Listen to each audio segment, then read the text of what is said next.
We all come to work, earn money, and do a good job. Whether we are a superhero, working for our country, at the office, or out on site, you will probably have social interaction and maybe even some banter with work colleagues. But what happens when your social interaction and banter becomes offensive to someone else?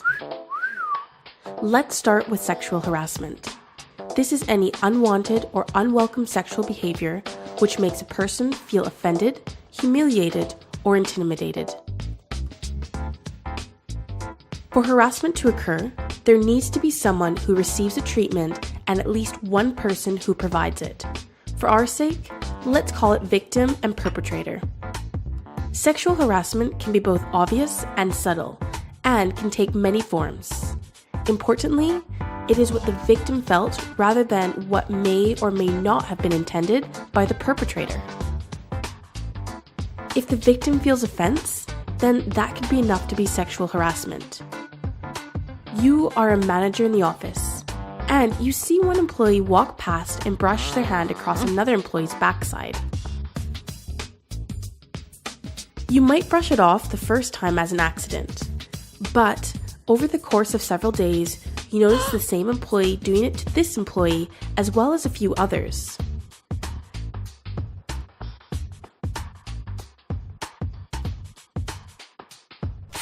You are concerned that this behavior could be considered sexual harassment by these women. What could you do about it? In this instance, you must not ignore it. There is a range of responses. You could call that employee to your office and discuss what you've witnessed. You could explain that it is inappropriate and ask that they stop. If it continues, this is clearly something that you will need to discuss with human resources. There are many other ways you can be harassed and bullied in the workplace. An example is ostracism. This is any act of ignoring, shunning, or excluding someone. This can regularly occur in the workplace. A common example of workplace ostracism is when an employee is not invited to team lunches, meetings, or work get-togethers. Ostracism can make employees feel like they have no worth in a company. Like any form of bullying and harassment, this could impact their health, and ultimately it could cause an employee to give up their job. So what can you do to avoid the situation? You could start by being aware that ignoring or excluding someone may be impacting someone in your workspace. If you see someone alone, ask them simple questions like, "Are you okay?" or "How is your lunch?"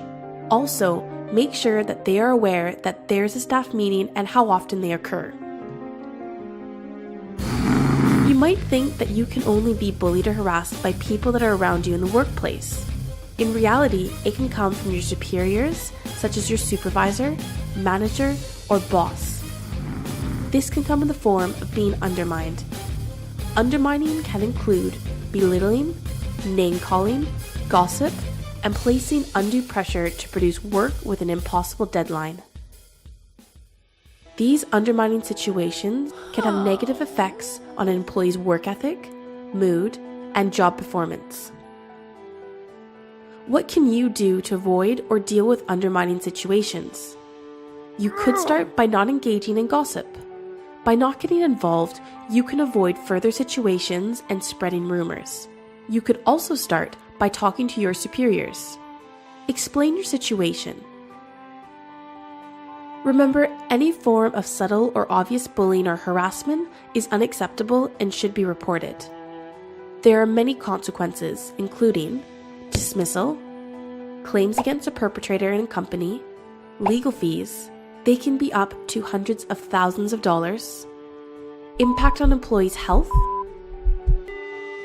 reputational damage, affects future dealings with other companies when full disclosure of tenders comes up. You can be a workplace superhero by reporting any acceptable behavior in your workplace and taking 3 simple steps to avoid these situations arising. Identify by looking for signs: inappropriate touching, gossip, and rumors, and employees who are constantly looking stressed. take action by privately raising the issue with the employee. Disclose by informing HR, and if need be, raise a situation with a HR manager.